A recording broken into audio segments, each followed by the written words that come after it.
believe,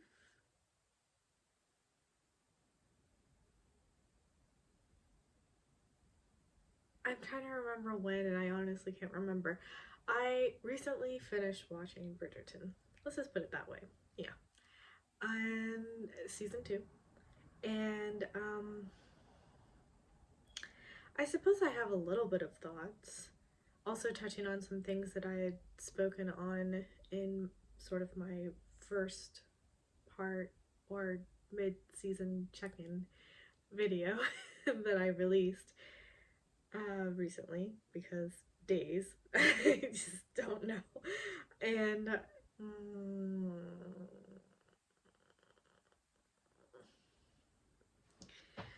how do I want to put this? Okay, I want to separate the actors from the characters. The actors did fantastic. I think with what they were given, they did a really good job. My issue comes to the storyline, and I'm not sure if it's just because I'm older now, so watching this, you're just like, how is this why is this happening? Um, Particularly because I have a younger sister, and I could not imagine, not saying, how do I put this into words? The issue with me is I always try to see both sides of the picture, because I feel that people make decisions based on their viewpoint and their perspective and how they view things. Granted, that obviously doesn't apply for everything, and it doesn't excuse behavior, and it doesn't, like,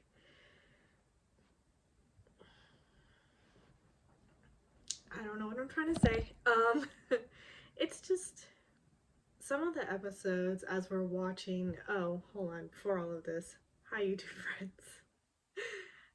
It's Scatterbrained Trish here, and welcome to my little corner of the internet, where today I am talking about Bridgerton season 2, semi just thoughts on the season after completing watching it, and particularly the second half. Yeah.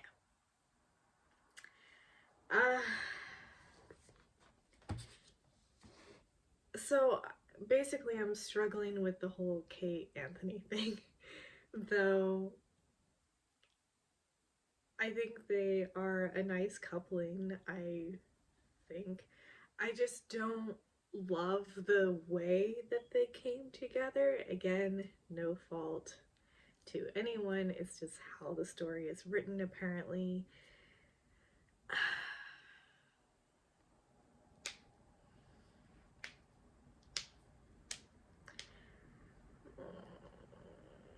I can't I can't get past how, if my little sister were pursuing marriage with somebody, how could you act in some of the certain ways that they did? And granted, obviously at the end, or at the last episode, when Edwina was sort of confronting Kate after she woke up from her coma. Anyway, uh, that's such a funny sentence to say. Sorry. Oh my god. After she woke up and Edwina was like, I just don't understand, like, when did the feelings start? Has it been there from the beginning? And I believe Kate in saying that there might have been something, but she was tempering it down. She was telling herself that there was nothing. So, to some extent, sure, I guess, but I think in particular, the moment that Kate and Anthony shared after the disastrous dinner with the grandparents, which, okay, that also leads me to another thing, because in my mid-season check-in video, I had brought up and talked about colorism and how I wondered if it had taken some sort of small part in choosing the actors that had played Kate, Edwina, and Mary. Reason being because way on back in the day, darker skin was considered of the working class, I guess. I don't know. I mean, it's just, there's a little bit of that. There's a little bit of a multitude of other things. I actually had a conversation about this with my mother just to sort of figure out what my line of thought was going about.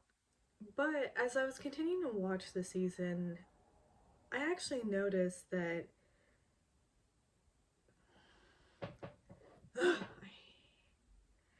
Mary Sheffield is of a lighter skin brown color. I don't know what anyway. And Edwina is somewhere in the middle, which sort of furthers that thought process for me just a tad, in that perhaps Kate and Edwina's father was dark-skinned. You know, Mary is half Indian, half white, which I wondered because her last name is Sheffield, but with this show you really can't tell. At least I can't understand what the stance really is on people of color and the different ethnicities coming to one place, because they're saying that it's England and it's set in like this, you know, 1800 sort of time period or whatever. And I get that there is a creative notion going on about how basically all these cultures are living harmoniously together, and I guess that's just it. I'm trying to wrap my head around that. Yeah, I don't know, it's just sort of difficult. um but yes, so Mary Sheffield, her dad is white, her mom is Indian. So yeah, I just, anyway,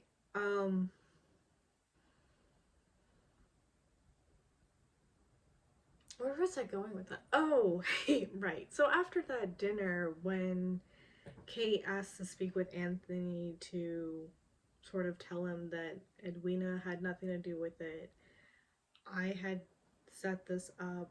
I was just looking out for her. Don't, break off this engagement because of something I did, because Edwina had nothing to do with it. So just focus on that, basically. And then they have their moment where they just get very close. And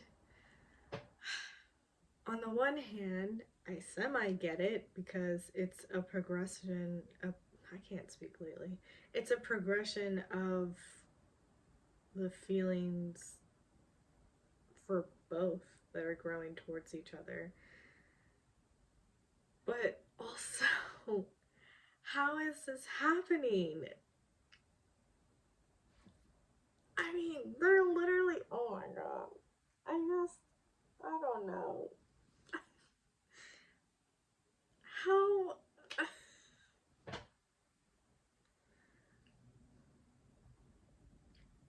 I don't really even know if there's much I can say on this. It's hard for me to grasp my head around. But another part of me is like, okay, maybe not so hard, because I don't know.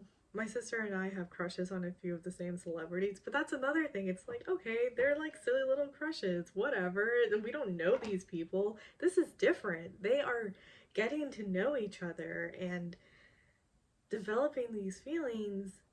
And at first, I don't know if this makes it any better or worse, but at first I was like, okay, well, Edwina doesn't really seem to love Anthony. It's just more of a, oh, he checks all of my very sensible, practical boxes, and yeah, I'll just get married. But then she's falling for him. And Kate knows about this. Granted, Kate's feelings also have grown in the time, and she's just trying to tamper it down, and it's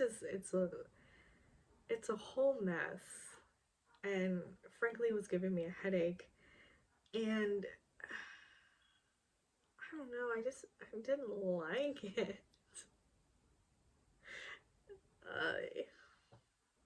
Although, although what I did love was after it all came to, you know, appearance, and they went on a promenade, the two families separately, and still were being snubbed by the Ton. They meet trying to figure out, okay, what can we do so that people will just look at this as an amicable, mutual breakup.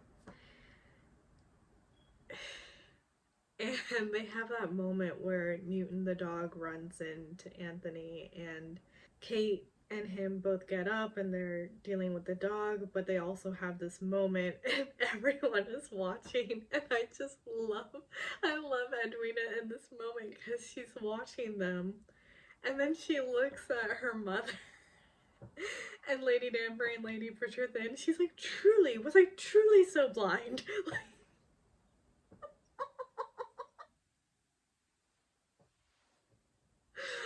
That was fantastic. Oh, I will also say, as the season progressed, I loved Edwina more and more. Basically, after she came to the revelation of, holy crap, my fiance and my sister are in love with each other.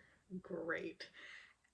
All of a sudden, she just had this very vocal and outspoken and spitfire sort of attitude come out, and it was so fantastic. And I like that she acknowledged that sort of towards the end. I mean, everyone sort of did, because Anthony was saying that he was sort of surprised by her reaction and what she was saying, and then I think Kate had said something similar, and then Edwina says it about herself towards the end of the drama when she's speaking with Kate and saying that, I don't like the woman that either of us have been. Um and I don't feel that it is who we are truly, and I want to find out who I am, and I want you to find out who you are. So it's just like, I really like that. It just sort of felt, in some respect, they were just following what they felt they were supposed to follow, and that was it. So anyway, I did like that. I didn't mention this in the other video, but you know, me being Indian as well, I like the little tidbits that are in there from my own culture. How Edwina calls Kate Didi. My sister calls me Didi, which means older sister. And then, so it took me a few episodes to realize. I don't know if it's because maybe it's a European translation as opposed to, like, Kate calls Edwina, well, she pronounces it Bon. I know it as Bon, which it's a very, like, slightly nuanced different pronunciation. And I don't know, there's maybe different parts of India that do pronounce it differently, but that refers to a younger sister. Um so anyway, I like that they have those in there. They did a Gaya Holud, which is the, in an Indian wedding there are many in a Hindu Indian wedding there are many parts to the ceremony. It transverses a couple of days. One being the Gaya Holud, which is the turmeric paste smearing on the skin. I think generally the two families do this separately. So, like, the bride's family is all doing it to the bride, and then the groom's family is all doing it to the groom. And maybe like now in more modern times they're doing a joint, especially because they're trying to do a wedding over maybe a long weekend as opposed to like a 5-day event. So that was great to see, but there were certain little parts about it that I was like, I get that it's only the three of them, but it would have been nice if there was like the ladies, so like Lady Danbury, Lady Bridgerton. When I think of Indian weddings in general, it's a lot of people, and there's just so many sounds, and some sort of like music is playing, and everyone's like laughing, and it's loud, and I get that this was a moment that was happening between the mother and her two daughters, and yeah, so I do get that, which I still think they could have had in the midst of a more. Also, they did it at night. Guy did this during the day. But anyway, so I'm sure maybe people do it differently. Who knows? And then they had, I think it was a song from Kabhi Khushi Kabhie Gham play, which was so interesting to see because it was a back and forth between Anthony with his brothers and Edwina with her mom and sister, and that song playing in the background. And on one side they're doing a Gaya Holud, which is a very traditional Indian thing, and on the other side, yeah. Anyway, anyway, the little touches I appreciate. Okay, let's touch a little bit on Penn and Eloise, Benedict and Colin. Let's do Colin first. Colin seems to be okay. Lord Featherington seems to be trying to draw Colin into a trap. Granted, it was Lady Featherington's idea to. They had this Bonnie and Clyde thing going on, or I don't even know. Well, Bonnie and Clyde, I think, just rob things, places. They just full on wanted to scam the ton, or right? I might be pronouncing that wrong, and sell fake rubies and have people invest in Lord Featherington's mines. So anyway, at first Lady Featherington was like, oh, stay away from the Bridgertons, but then I think it was sort of clear that Colin was sort of stepping away, wanting to sort of exert his own line, and he's kind of like seemingly the gullible type. So she's like, yeah, okay. Set into him. And of course, they let Lord Featherington and Colin have their business meeting in Will's Gentleman's Club. And Will knows that something is fishy with those mines. This season, he's been wrestling with that decision, basically, because he is of the more honorable sort, and that was not an honorable move to make. So it's been struggle bus city for Will. But when he sees Lord Featherington talking to Colin, he's like, okay, yeah, no. So he goes to warn Colin, who stands up and is, talking about how this is not your place, worry about your business, leave me to my own, and blah, blah, blah, and all of that. And you're just thinking, oh, God, Colin. But then it turns out, oh, he just did all that for show because now he's going to really look into it, and he finds that Will was right. And he confronts Lord Featherington in front of Lady Featherington and Penelope, and tells him to leave. So he's protecting the ladies, the Featherington ladies. And Lady Featherington, I was amazed while watching the whole season because there's always been this sort of undercurrent between her and the new Lord Featherington after she entrapped him into a proposal with her.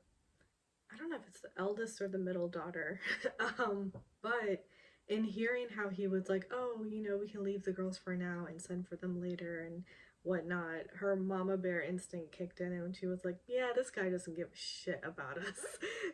So she kicks him out and says that no one's gonna believe him for any of the, because he wants to say like, well, it was all your idea, because it kind of was all Lady Featherington's idea, and she's like, no one's gonna believe you.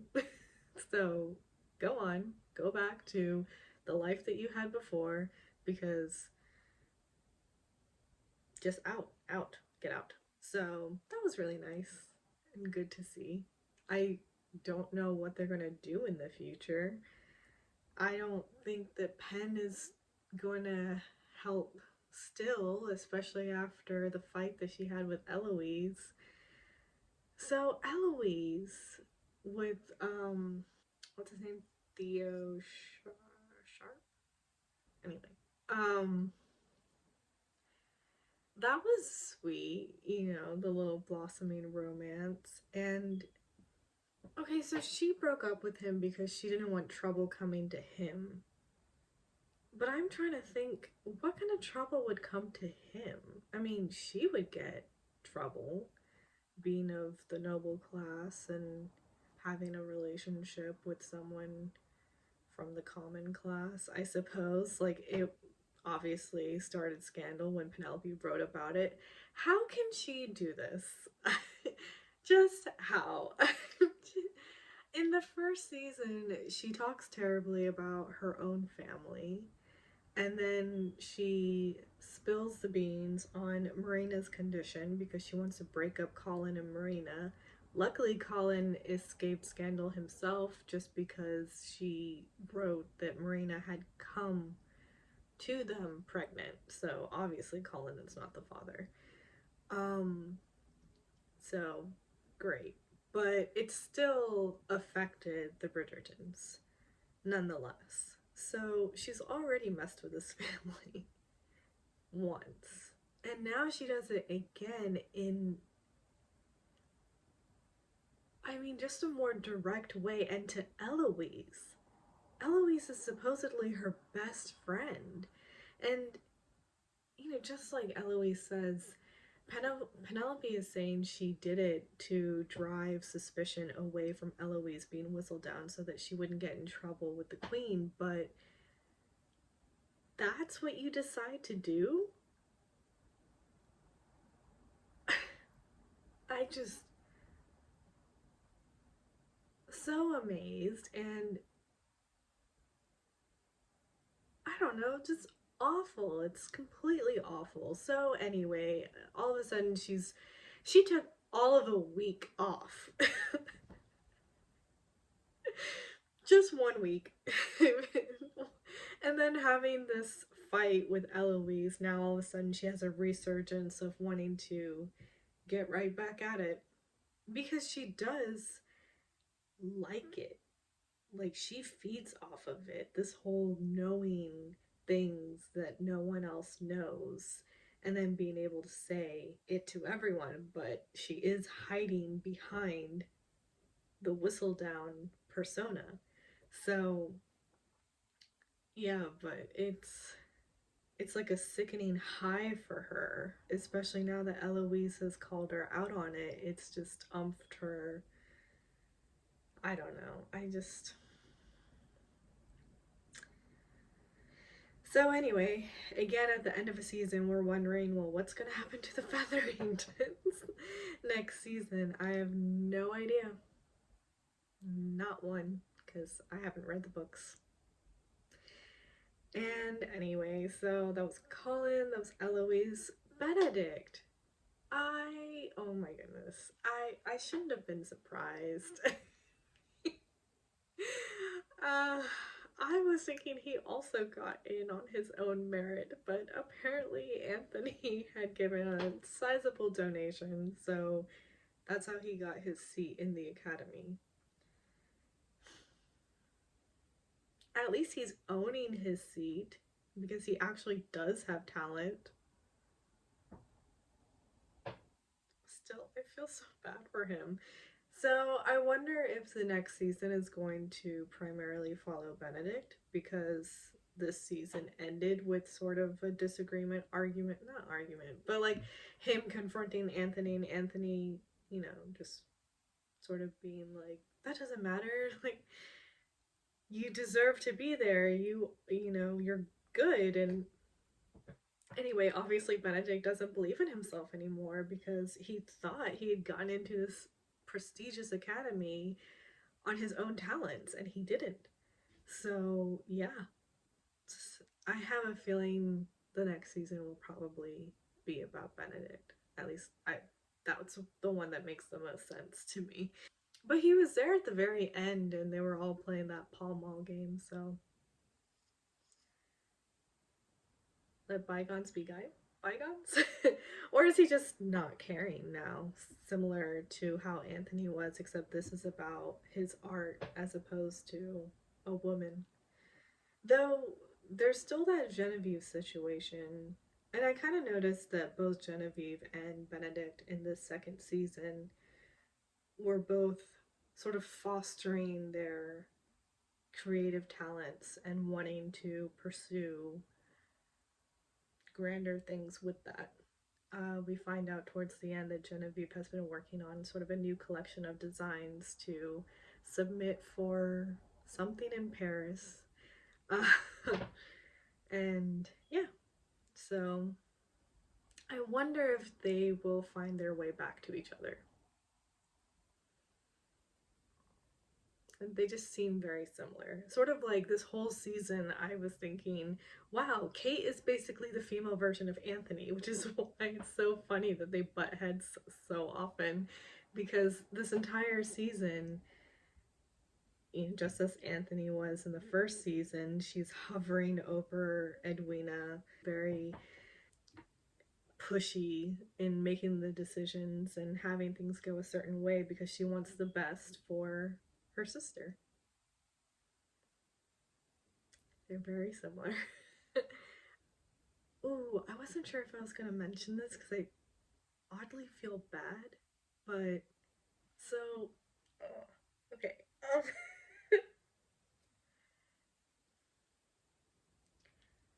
maybe I thought this because I was wondering if Sienna would make an appearance at some point in the season. It's very unfortunate, but when Anthony and Kate are having their coming together in the garden at night, there's a moment, and I think it's because I rewinded it because I wasn't sure if I was imagining it or not. But there's a moment where it's the first time you see Kate with her hair down and the curls. I thought it was Sienna. So I was like, this man is not imagining another woman while he's having sex with someone. Like that just that's not happening, right? Like that's not what I'm seeing over here. I rewinded it twice actually because I still wasn't sure. It was something to do with the lighting, especially because the clip, okay, so the framing of the scene right before that, her hair is still up and, you know, combed back and whatever. And then the very next scene, her hair is down and curly and she's sort of looking down, but the way the light is shining on her, it's like washed her down considerably. And Sienna had sort of a tan complexion and also had the curly hair. So, and again, I feel so bad for thinking this way because obviously it wasn't Sienna, it was her the entire time. But I just, yeah, that looked like Sienna for a moment, and I definitely thought that Anthony was thinking about her, which is horrible because this is supposed to be a moment that they're sort of letting all their inhibitions go and just living in the moment with each other. So sorry, Kate and Anthony. I'm just going over my notes. I forgot to say at the oh, sorry, that line, was I truly so blind, that Edwina said. I had written a note about rose tinted glasses because I was thinking, Damn, those rose tinted glasses are like really deeply shaded, aren't they? Because Anthony and Kate have been exchanging looks for a while. It wasn't as so blatantly open as that was, but it has been there. So I think that's what just made that line so much more amusing. Wait, that was reminding me of something to say. Crap. Ah, yes, the PDA. I'm a little surprised by the PDA. Just a level of it. I mean, that moment in front of everyone. Dancing at the last ball, I wouldn't count in that. That's fine. Maybe it is just the very last scene where they're all gonna play Pall Mall. Am I saying that right? Anyway, and they're like canoodling. Obviously, everyone knows they're in the beginning stages of their marriage and all of this kind of stuff. So of course they're all very touchy feely. But yeah, in front of the mothers, maybe it's just me. I don't mean to sound like a prude. It was just a little shocking because in the first season, I mean, Simon and Daphne did have that moment, one of their first dinners, or maybe the first dinner, when they sort of get distracted from eating and then he whisks her away outside. So it's not that it wasn't happening then. I just feel like it was happening so much more often over here that you just sort of saw these open displays of affection. Um, yes, obviously, Sweet to See gets you in your feels, but I can't help but also feel like, oh my goodness, the elders are watching. Oh, dang, maybe I am a prude. No, I just. Anyway, I'm so tired. I think that was really all I wanted to comment on. It's not really.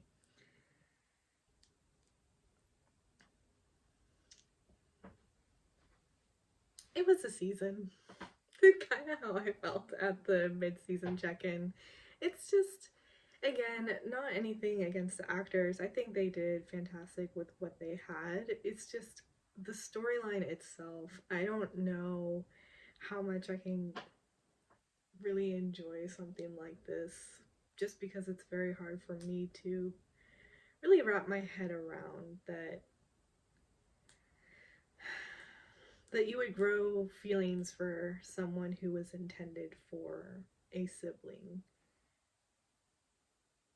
And if you were to start feeling something, I would hope that you would vocalize it earlier on rather than, again, there's also situations over here. Kate was trying to temper down her feelings, and then it was even more important to her that her sister marry Anthony.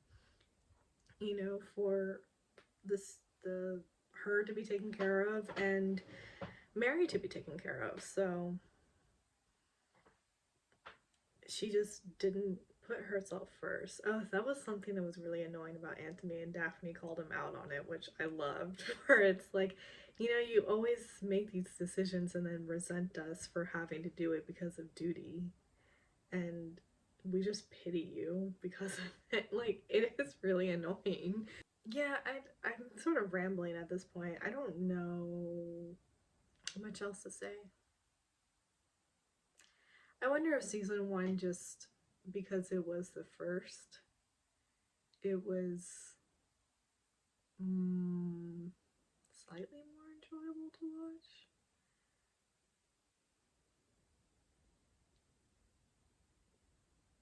I feel like in this season, more of the characters just sort of annoyed me. Going through their individual struggles, I guess. Possibly, I don't know. It was a season. I think that's like just the resounding takeaway for me. Yeah, I think I've spoken at length on this enough. Sorry if I was a little all over the place. I still need to figure out this microphone situation. For some reason, So I have it, maybe someone else can help me out there. I have it plugged in and I have a Mac. I went into the preferences and the input, I selected the microphone and I opened up Audacity and clicked record and there's no sound. And then I unplugged the microphone and tried it with just my laptop's microphone with Audacity, still no sound. What am I doing wrong? I have no idea, and it's driving me crazy because I have this beautiful microphone just sitting on my desk and I really want to use it, but I mean, why? Okay, I think that's about it.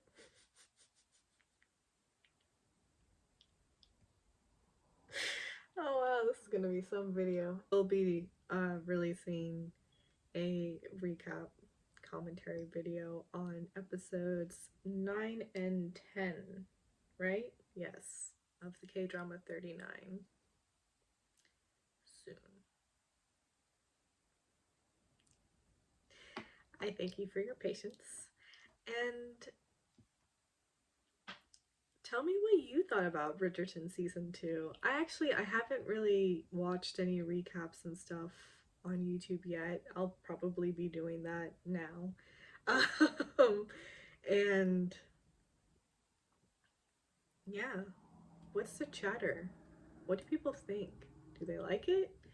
I think I had written, not written, I had read some headline somewhere about how because I'm gonna butcher his name again, Reggae Jean Paul wasn't in it, that maybe it wasn't so great. And it's like, okay, come on. He's a fantastic actor, very handsome, very charming, but it's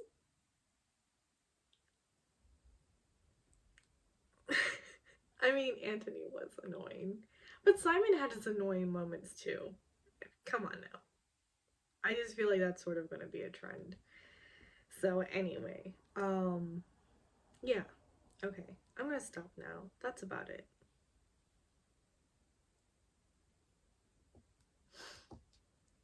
Toodles. Don't know what that was. I'm very tired. Okay. Bye.